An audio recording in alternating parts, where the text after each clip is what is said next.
I'm from Vermont for the most part, and in that I grew up there until from fourth grade on till high school, and moved and went out to art school in Columbus, Ohio, CCAD, and after we graduated, I went to school there for ceramics and glass blowing, and came to Minneapolis shortly after I graduated, looking for an art community. And we had found my then girlfriend, now wife, Lyle McDill. We found a place to live here, and we're just searching for other artists, and to start a community. It was a great place to start. We looked at Boston, New York, Denver, other sorts of places to figure it out, but it was very expensive for a small space there. And coming here, there was a lot of Minnesota has a lot of community-based sort of thinking. Springboard for the Arts, other sorts of groups had a lot of booklets and helpful hints to be able to get us from point A to point B to start your art career. So we started that, and within a year, we were able to buy a house with a duplex and an unfinished attic in Northeast Minneapolis. We had heard that there were artists that were living here and didn't know very much about it, but we ran into our first Art World that next year, and that was a very, we didn't know it at the time, but it definitely changed our trajectory.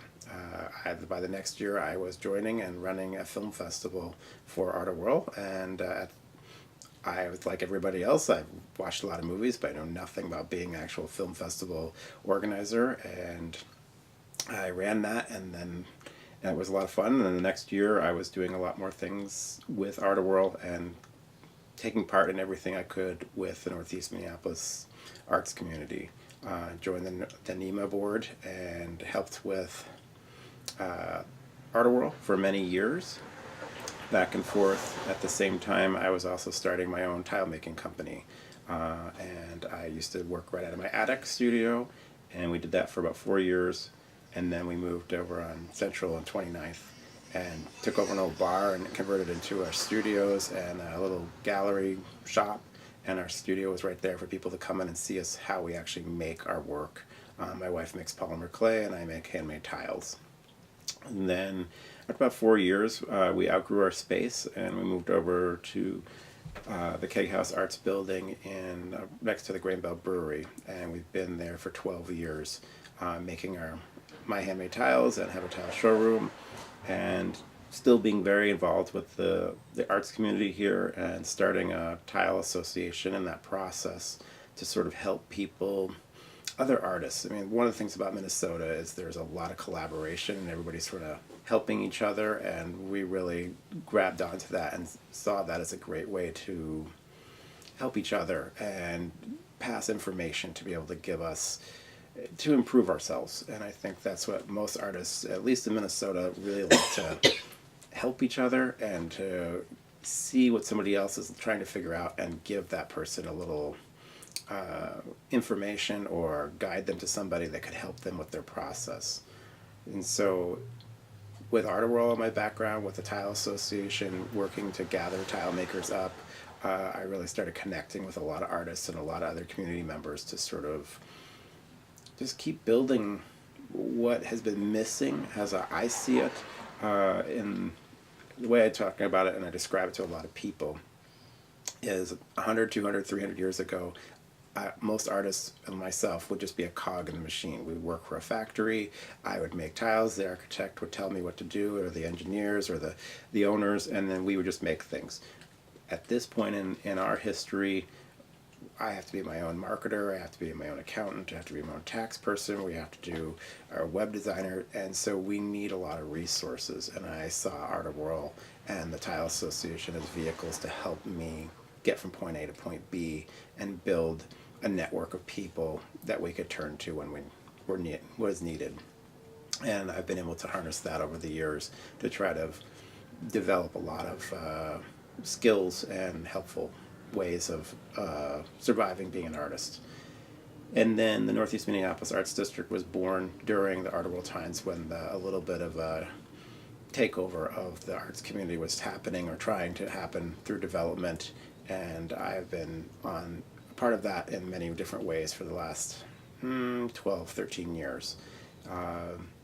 So at this point, I am the board chair of the Northeast Minneapolis Arts District, which his goal is sort of the guardian of the district, which was designated by the city of Minneapolis as the Northeast Minneapolis Arts District, an area that is from Broadway to the river and Lowry and Central as a big square that we sort of help people. Well, it'll be 26th, I guess. Lowry, one block over from that. 26th to Broadway. And that area is, there are 600 plus artists that work and live in the area. And so at my level of thinking about it is to try to figure out what this arts district is, what are we doing here, how do we make it go from being here for 20 years to being here 100 years? How do we set up the scenarios to make that last? What are we documenting all of the artists as best we can? Who is a mid-career artist, a full career artist? Where have they started from? What was their story? How did they get from point A to point B? And how do we help each other at the next phase? Lots of artists when you're first starting out. There are lots of programs to help people when you're getting out of school. There are a lot of easy sorts of ways to get engaged, whether it's just going to gallery shows, doing arts festivals, going out with your friends, hanging out. But as you become more of a professional, you have less time to do those things and you have less mentorship opportunities. So part of the arts district is to reconnect the mid-career and full career artists so they can either become the mentors or also to help each other sort of navigate the next phase of doing a large project or doing something that we all can't do. A good example, I'll head back into my early world, is when I ran another tile company when I first started working here. I did a project for the state capital of Minnesota, and when I was doing the tiles for that, they came to us and they had one tile that they brought us, and they said, can you remake 3,600 more of these 1,800 square feet of these 6-inch by 12-inch tiles? And I said, yes, we can definitely do that, but I did not realize it would take me an extra 45 days to figure out how to make that process come about. So it took us 90 days to make the tiles. And in that sort of process, we were not able to, I didn't have resources to turn to. I didn't have people to help me learn how to make the tiles. This was something that was 100 years old that had been done, and there was not anybody there to turn to say, well, this is what happens when this warps. This is what happens when this clay does these properties, when it cracks and rips, and the glazes were turning into all sorts of different scenarios. And over that process of that project, I contacted a lot of people that helped me through that. And we learned how to reinvent how to make this tile that was over 100 years old. And I was probably 23 years old, and I had hired somebody that was 18 years old and a 19-year-old kid. And so we restored the Minnesota State Capitol back in 1995, an entire ceiling, just on grit and persistence. And I think that's really one of the key things I've learned about myself is you have to have a lot of grit and a lot of persistence, and you also have to be willing to just get down and dirty and figure it out, and be inventive. And that is part of being an artist. I don't care what type of artist you are, you have to survive all of that. And I learned at that process that I'm a problem solver, and that's really what I'm shooting for now. What is the next problem? And that problem is we have 600 artists working and living in Northeast, and at least that many. How are we going to make it to the next phase of an arts district? How do we actually not get gentrified out? How do we figure out how to be mythical, I guess is the best way I can describe it, that we're all thinking very similar thoughts. I call it the collective unconscious of thinking. There are lots of people imagining what the district should look like or what they want to be. And as we tell stories, we found there's a movie industry here. There are 4, 5, 6 other movie making industry people, so we document that. There's a lot of artists making projects for the public art that is going all throughout the entire Twin Cities area. So these artists are all working right here, but we didn't realize they're all, within a few blocks of each other.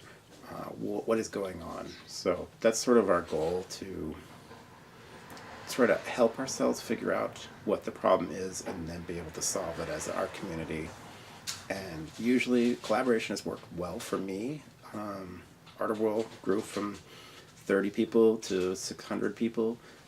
That is through communication and collaboration. So that tends to be where I think about how to improve the community and how to improve my own artwork. How do I make work that is relevant, interesting, challenging, and push myself out of my own comfort zone and solve problems.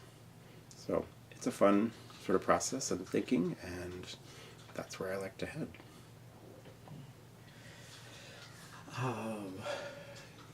You're the first tile artist on the show, and tile art is not real familiar to me. How did you come to that? I mean, did you wake up at age 5 and realize I want to make tiles, or how did that happen? Sure. Making tiles, I would say, is not something I ever thought about doing. About 5th grade, I saw a glass blower, and I thought that's what I wanted to do. And I had no, it was something to grab a hold of, and I started going with that. And then when I got into 9th grade, the art class of 9th grade, they just got a pottery wheel. And I was the only person who could actually throw a pot. And I was like, wow, okay, so this is like, there was a little light that went off in my head and said, I actually have something that nobody else has. And I think that's what you're searching for when you're a kid, is to have something to set yourself apart. So I went on the 2 different scenarios of going to school for glassblowing, going to school for ceramics, and then when I chose Columbus College for Art and Design, they had a ceramics program and they had a glassblowing program. And once I did both of them together, I realized I liked playing with the clay a lot more than working with the glass, because I couldn't touch it as much. It was too hot.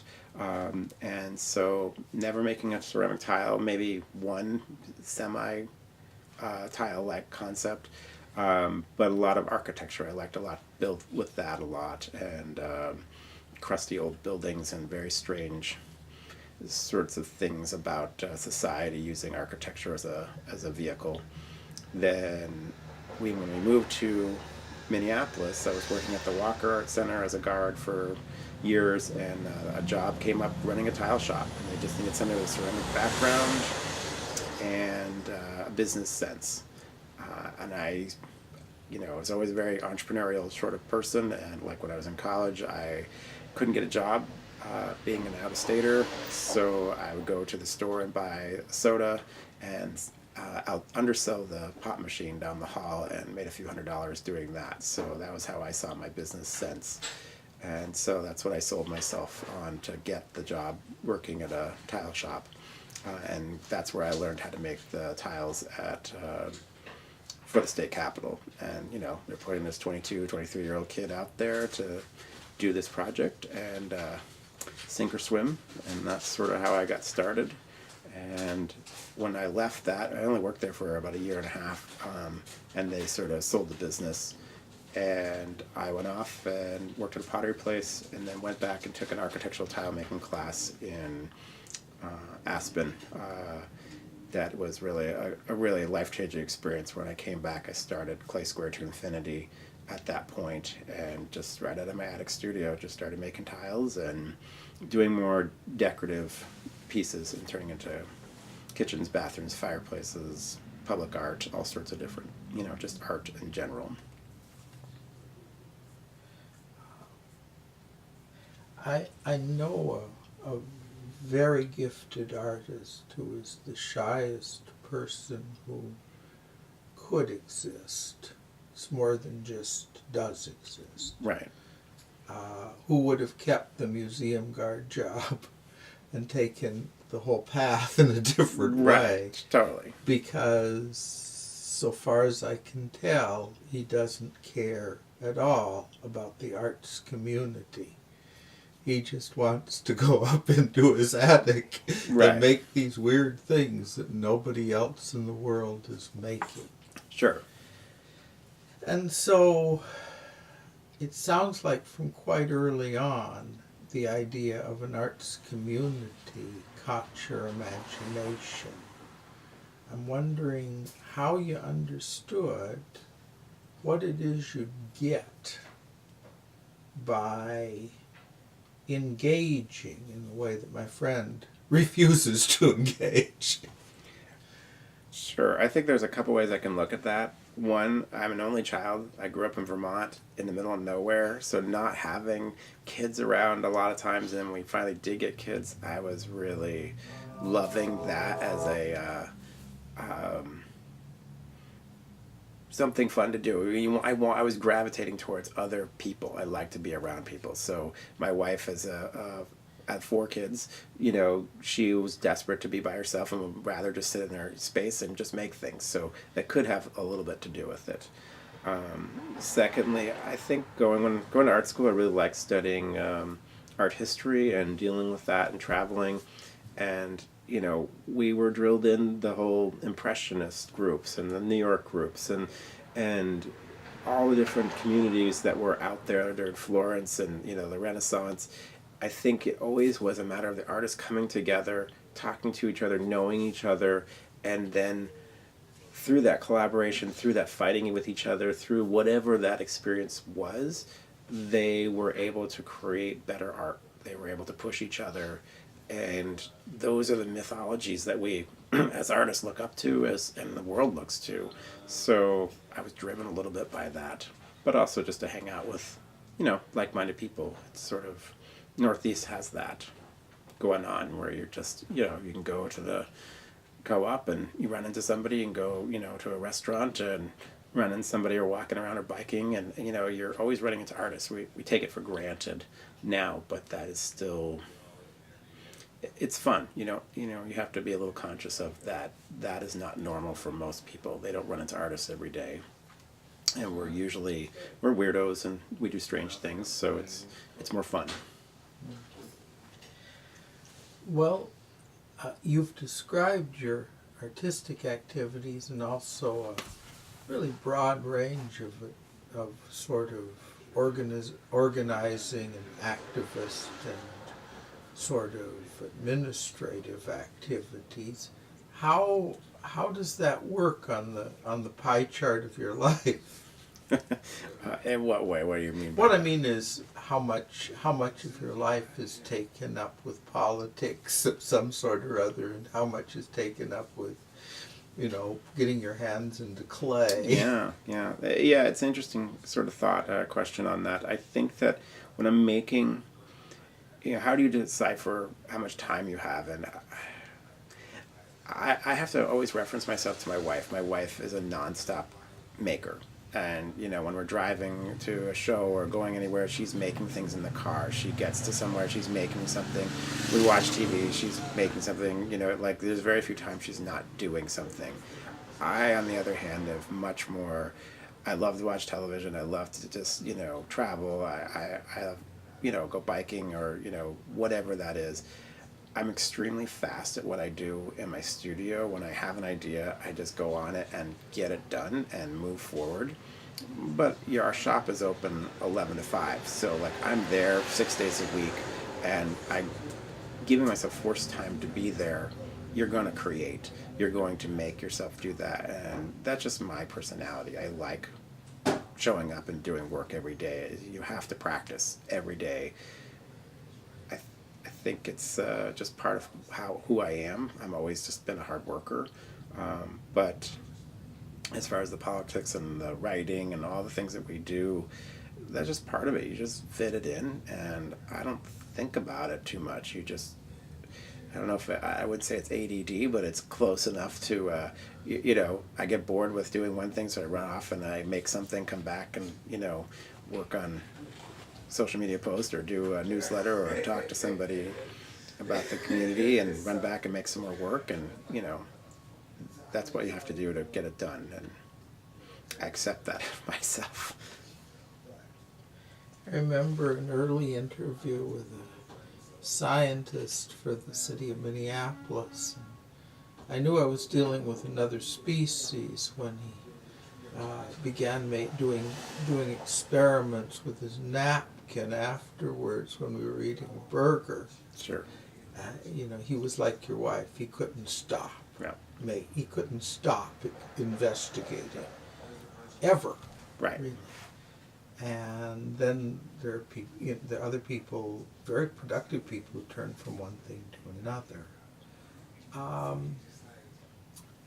Now, you've talked about this matter of kind of protecting the arts district from development.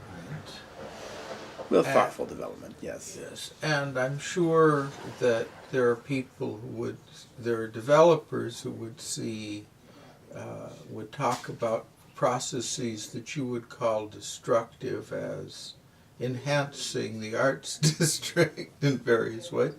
I'm curious how you understand this project of protecting an arts district.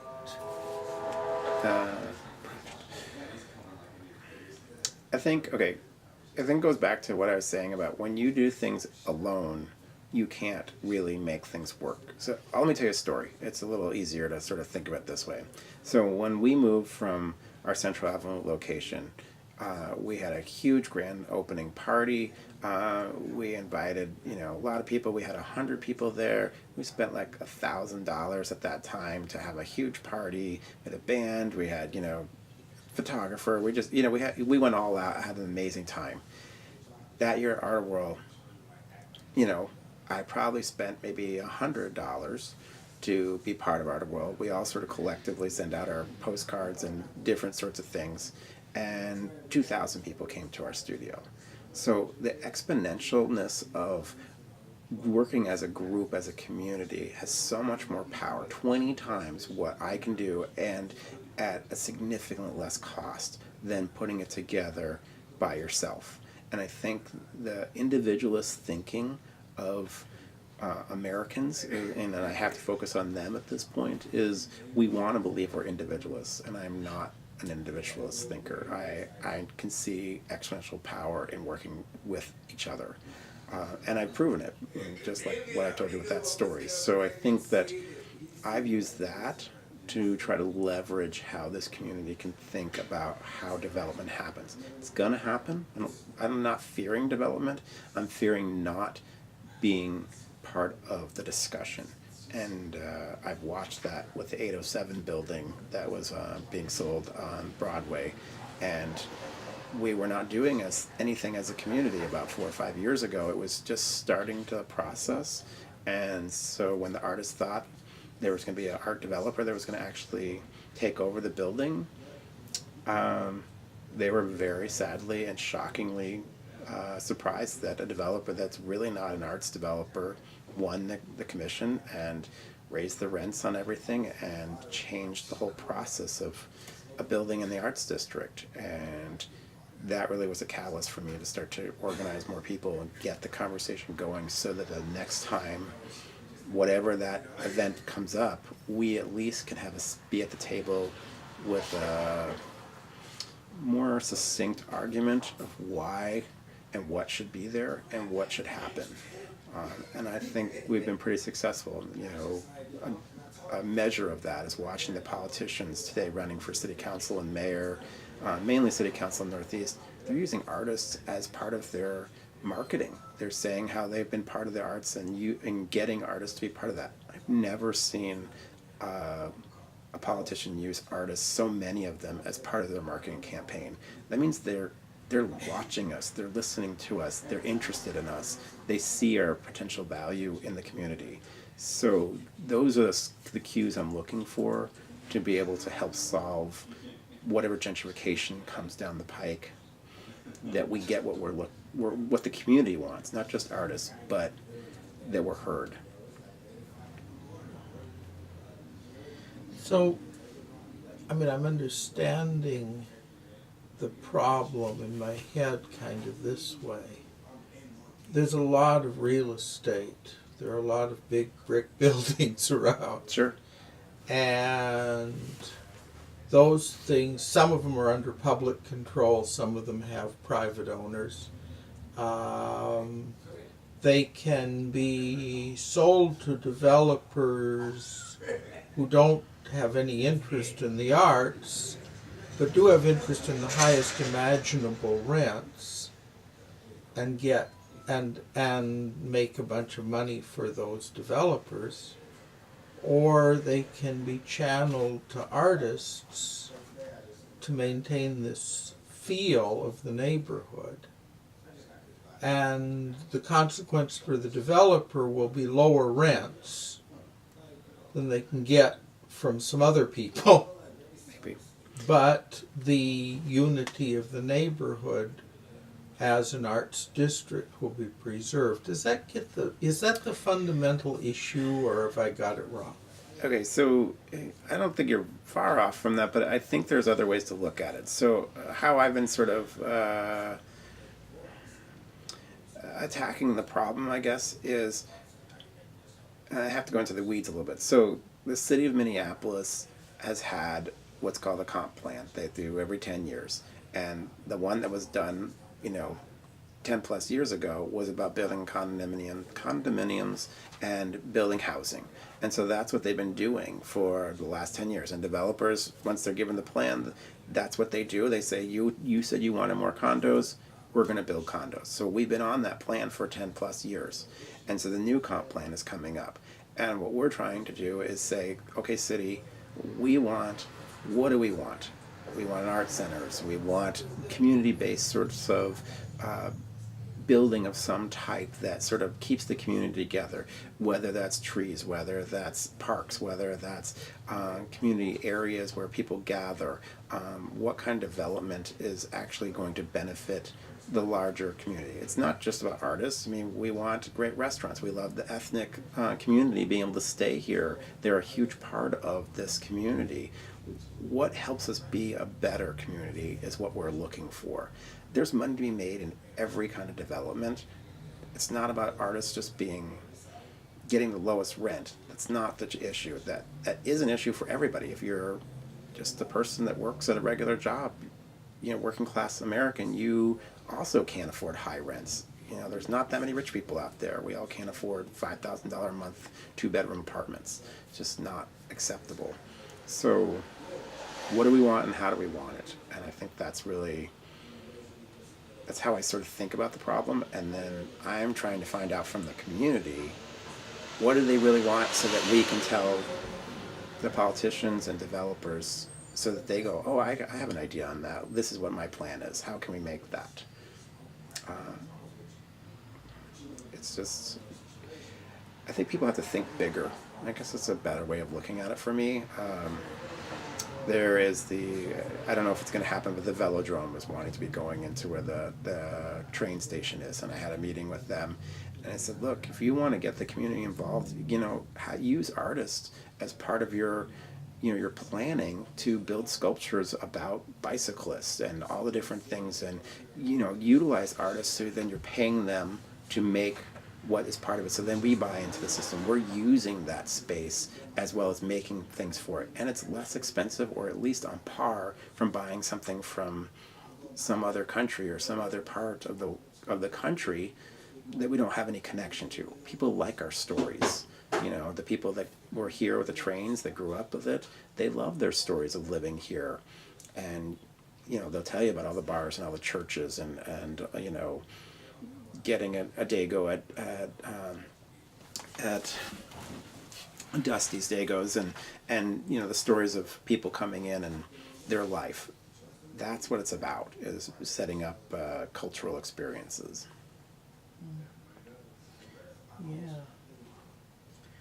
Yeah, it disturbs me sometimes to see so much development without any interruption, without any stores, without, great masses of development with very little variety. Yep.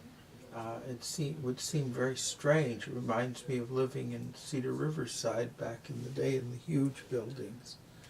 And, there were thousands of people stuffed into those buildings with nothing to tie them together. Right. Architecture plays a big part on how people actually interact. So it's important to make it well done. So I've had the conversation I'm having with you with my son and his fiance who are developing a performance venue in Queens, and it seems like all over the country this same conversation is being had. Collective unconscious, correct? Issue of whether you can give an area a character, issue of whether you can keep connection to its roots, issue of whether you can make it welcoming to people like artists who need quite a lot of space to do what they do. Do you have models of where it's gone right and where it's gone wrong? Well, there's as many books as there are here. There's failures of art communities for sure that have tried and not been able to succeed. So there are very few art communities that have been able to make them. Not off the tip of my tongue, that I can't remember the exact names, but there are only a handful that have been throughout the world that are just sort of there. They do change. I mean, Venice is a really good, example of an art community that's been around for centuries, and they've had moments where they've been taken over and had to rechange and rethink what they're doing. And they're in that moment right now where the Chinese are making knockoffs of a lot of the glasswork and are wiping out the old artisans there. But what's sort of interesting is the community still needs those people because they built Venice. But those were masters and interns sort of working with those people for years, and who's going to fix them and repair them? Those are skilled jobs, and so they will have to then rethink their process at some point. Is it going to be a Disneyland and then just fall apart, or do they train people to repair the amazing sculptural and the brickwork and the stonework that was put into that area? Northeast is going to still have its roots no matter what.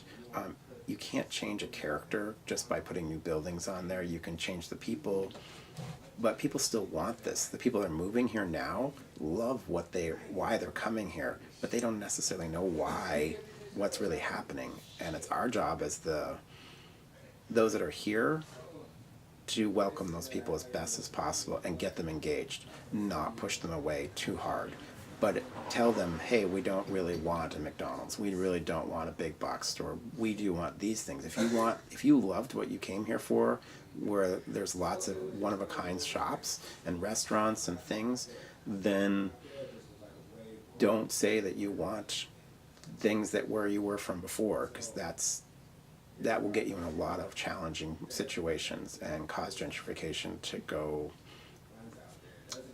and sideways on you. And I think it's important to think about that and work it out. So the thing you're trying to do is likelier to fail and succeed. Definitely. Just in terms of the books we could have on the shelves. Right. Stuff. You've identified one thing that, in your view, will make a difference. That is, as it were, the right kind of welcome wagon to the new folks. Right. The right kind of introduction to the spirit of what's here already. Do you have other ideas about what to do to keep this from going south? Seems to be, if you're right, that we're going to have that it's likelier to go south than not. Must be some pretty strong forces working against Yeah. a viable arts community, a diverse collection of businesses and opportunities. What's need? What else is needed? Yeah. Okay. First, we'll start with that. Humans are selfish. That's the way it is, and that's really our main interest. But at the same time, we're drawn to other people. Most people want to be around other people. If you live in the city, you generally like to live, with around other people. I lived in the country. People don't want to be around other people. They like to be by themselves. So different mentalities. Both are good, and have their positives and negatives. My thinking and what I'm trying to accomplish in my experiment, and everything's an experiment. I mean, Rome lasted only, 6, 7, 800,000 years, whatever that period was that they were around. Every society fails. So it's not just art communities. Every society will disappear and a new one will take its place. But the remnants of that will still come back. My focus right now is we're documenting, just like we're doing at this year, what are our stories, who are we, what are we here, and create the myth and the reality of what was existing here, and start that process. That's one. And second is building leadership. We need to get people to go meet the community, go to be in neighborhood groups, be on boards for different groups, whether it's a chamber or whether it's the CDC or whatever is engaging to that artist. We are trying to make sure that they're connected to the community and they put their ideas out there. The more we communicate, the more we're understood. I tell the story about, during Art World, one of the things that a lot of artists feel is that we're zoo animals. And so we're in the cages and people are coming by, ooh, look, there's the cheetah, there's the elephant, there's the whatever. We're in the art world. We're not really seeing us for who we are, but they are seeing our environment. And it's fun, and it's an important step of engaging the community. But after Art World, we have to go out into the community and we have to be seen as people so that we're not these creatures that... It's a very funny thing. Like, what do parents tell? We love the parents send their kids to artist studios and learn about pottery and making, painting and sculpture, but they would not want their kids to be an artist. They think they'll never make any money. Those are very contradicting sorts of things. So people love artists, but they're not sure what we are and what we do. And I keep seeing that artists are... by the numbers, we're one of the biggest economic engines in Northeast Minneapolis. We're making more money than all of the other groups out there. So we can financially do it. So I'm just trying to make sure that both the artists recognize they're not poor, either in ideas or in financial means, and that they can have a say at the table just like any other business owner or just like any other community member. If you're at the table, you're being listened to.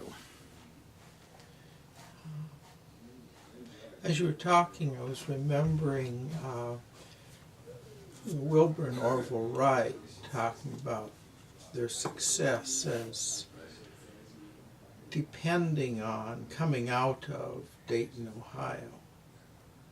And they describe all of these little artisan shops making various things for bicycles and early cars, and there was just this incredible amount of making, and someone like Wilbur and Orville, who were prosperous and interested, would walk up and down and see that you could make this and you could make that and you could do it this way and you could do it that way, and these technical problems were pretty much all solvable. And out of that optimism, they took on this incredible project of flying. Right. And I think about people, we get the 6th grade class that goes to the artist studio. Folks around, it's lovely. I hope it gets done a lot more, and it's not the same. all of this stuff is far more hidden than it used to be. Sure. Ground floor stuff. I remember there's a pottery studio I documented a long time ago where you actually could see people making pots. Yep. And that was quite good. But so we can sort of know that artists exist, know that they aren't from Mars, and then there's that axis where you see day by day what they're doing, how they're doing it. Is there any hope of that kind of public consciousness? Yeah, I mean, I think that's what Art World does offer a lot. I think, our studio is literally, our showroom and studio is right there, so people can see us making. And I think I saw that when I was in college. We were doing in Columbus, they had a little art tour on, Thursday nights, like we have Thursdays. And I remember these three ladies had a little studio in the gallery, and they were making their work while we were walking through, so you could see that process, just like what you're saying. I remember a place called Simon Pierce in Vermont, and it was a big glass factory, and you could watch them making it right there, and everybody's fascinating, from the little kid to the 70-year-old guy that looks like he's a truck driver his whole life. They're just fascinated by somebody making something. Throwing a pot is stunning, so you have to, that's our ticket to get people engaged in the community. That's why people love the arts, is to see it happen. They might understand what the actual product is at the end. Sometimes it's personal, sometimes it's not about selling something. So that's tricky politics and intellectual thinking.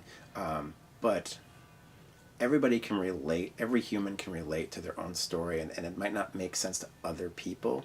Artists are just more outgoing on that end. If you make a really big Jackson Pollock painting, what is this? My kid can make that. Why is this here? When I worked at the Walker, that was part of my process of learning how to talk to people and be able to say, well, why would they put a white on white painting in this place? What's the reason that why would some smart curator who's seen the world find this interesting, and get them to engage and think about it?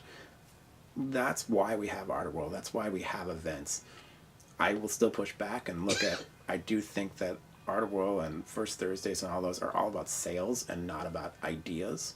That's really what we have to think about as we move forward. We have to think about bigger ideas, stuff that isn't about selling something. Push ourselves so that we're competing against beer. We're competing against entertainment in the world, phones and everything else. Artists are interesting.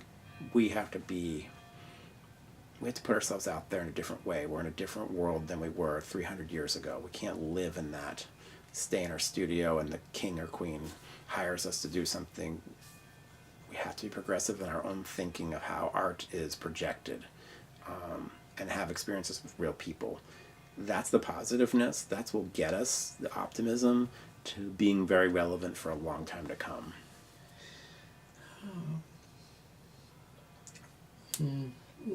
Long time ago, my friend Pat Kelsch was the founding director of something called the Minnesota Center for Arts Criticism.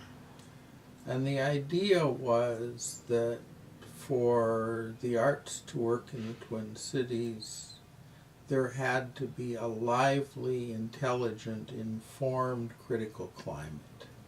There had to be people writing about the scene who were making distinctions and producing concepts that would make sense of what all was going on. Is there anything like that?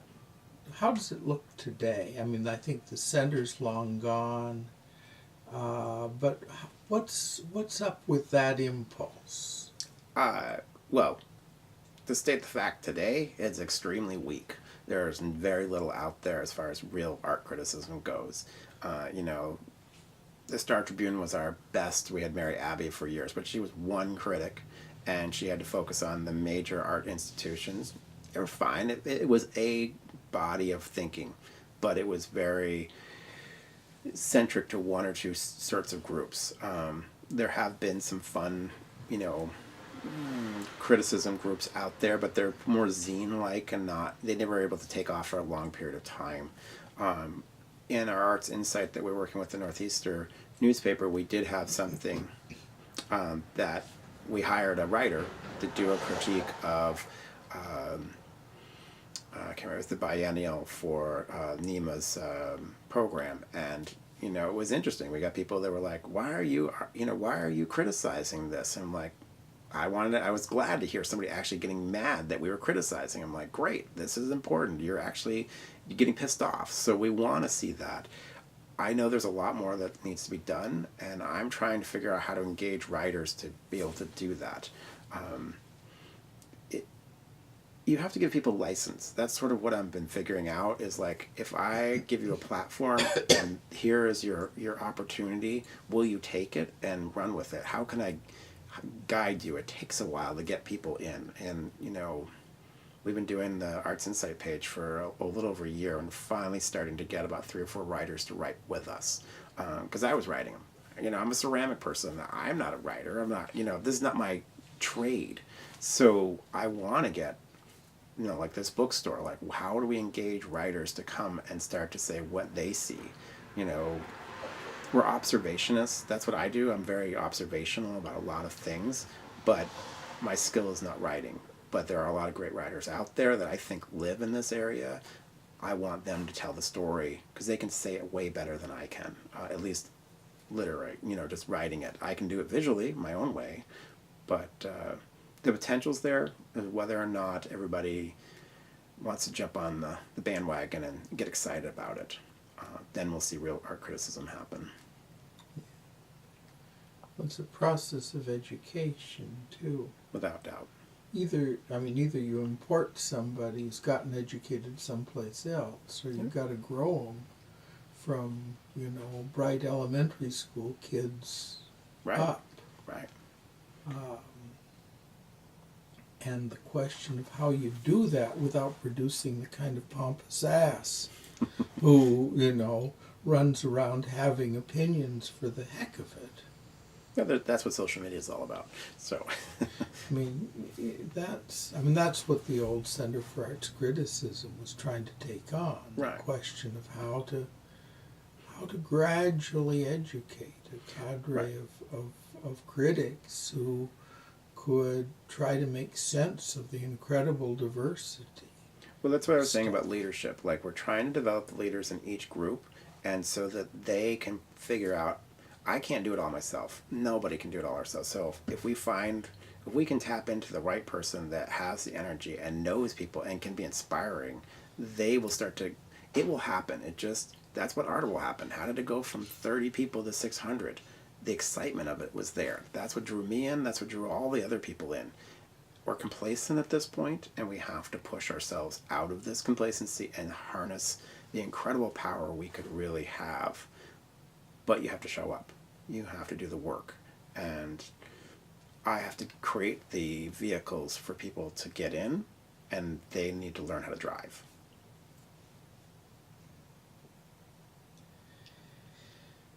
So, what are your hopes, say, looking 10 years forward? I'm not, it's a really tricky thing. So here's how I'll answer this a little bit more clearly. So we are in the process of making Arts Action Plan Part 2, and that was the first one, was sort of a guideline. What do we see as the problem? We had an outside group come in and study us, ask us a lot of questions, and what created the Arts Action Plan, which was the guide that created the Arts District, the signage that you see throughout the district, the knowledge that you are in a district and you are working towards something. It hasn't been, we accomplished all that, but there's a lot more to do. And since it's been 12 years since the last one, we're in the process of writing the new RFP, finding the funding for that, and so that we can have a body come in and interview us again and find out, how much money are we actually making? What kind of work do we actually do? Do we own houses here? Who are we statistically? Because artists and politicians and business people all speak different languages. You know, it might be English, but artists typically don't speak very good business. You know, and business people don't speak very good artists. So I know that business people and politicians need statistics to make decisions. So my goal is to create that language for them to read us more clearly. And the artists have a guideline of what they're physically going to do to make things come to fruition. If we accomplish that, we're going to see a very lively and very energetic community here that knows itself and knows how to move forward for the next 10 or 20 years. And then the next group can take over and make Arts Action Plan Part 3 when we actually accomplish. It's like, you know, when you're in elementary school and you move to high school, you have to rethink everything. And then you get out of high school, you have to, okay, you know, I'm in college. And then you get out and you're like, I have to be a real person. I have to find a house. I gotta get an apartment. I gotta get a job. You know, like that's where we're at now. Like we've accomplished school. Now it's time to become a professional. What are you gonna do? And we don't know our path exactly. We just need to set up the structure to be able to succeed. And then hopefully something amazing happens at that point. The percentages are way higher.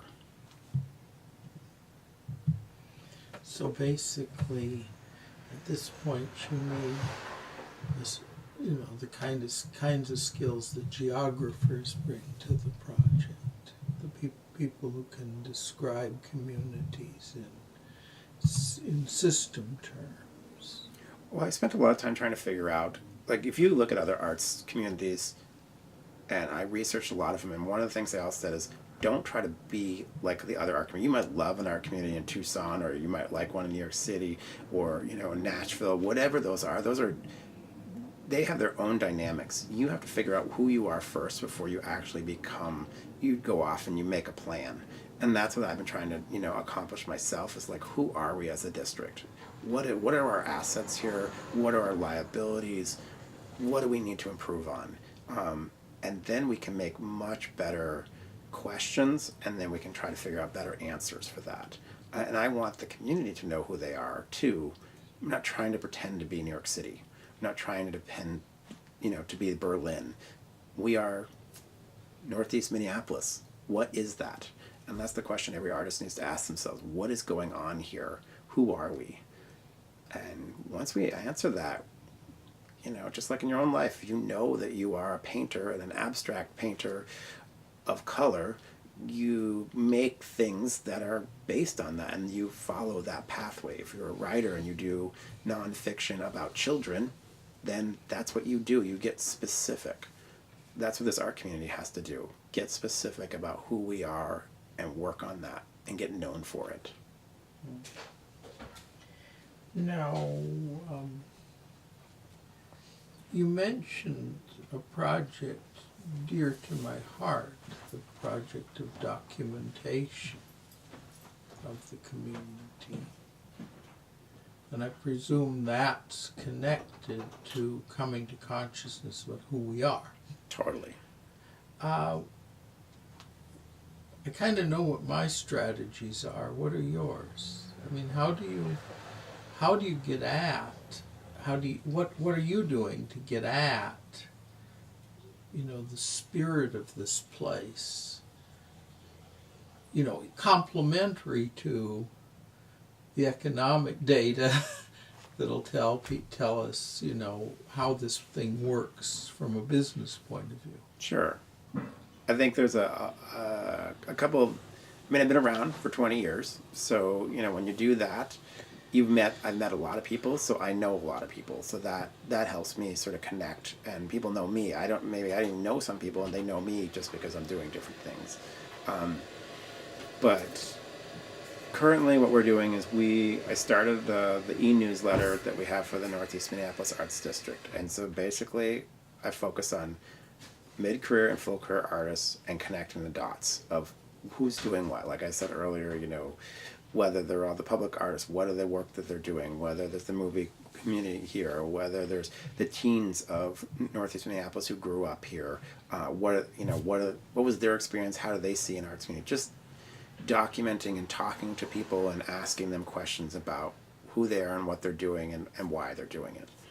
And we've merged in with the Northeaster newspaper, and we do a monthly Northeast Arts Insight page. So that page, same thing as the e-newsletter, we do it on a, now we have 30,000 people reading it every month. And so we are trying to educate not only the artists but the community of what's going on here. So when we say, half the artists that were doing public art at the Twin City at the airport were made right here in Northeast Minneapolis.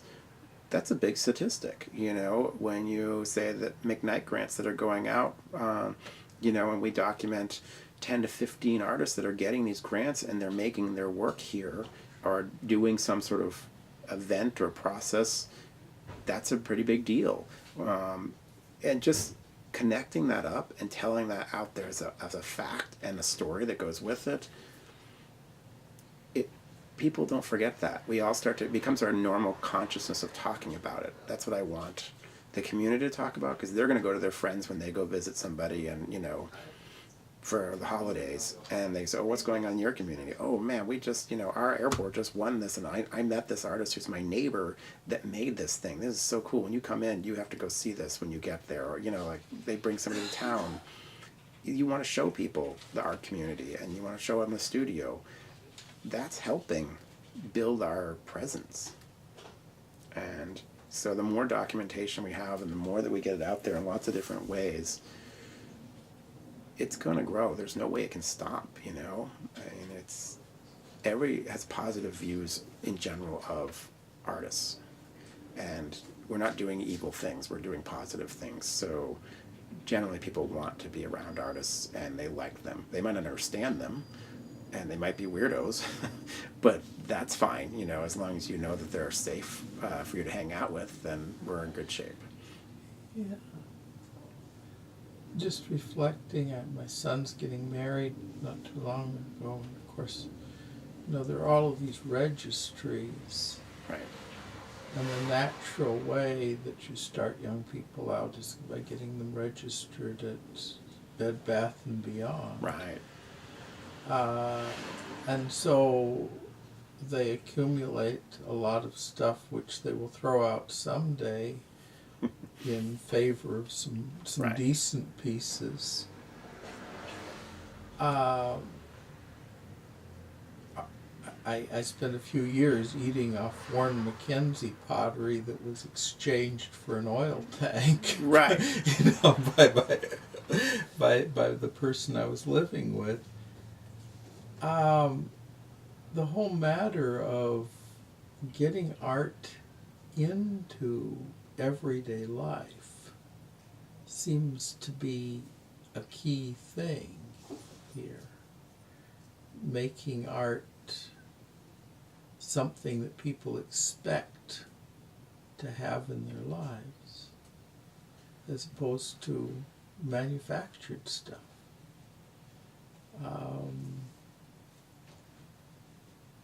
Any thoughts as to how that can happen?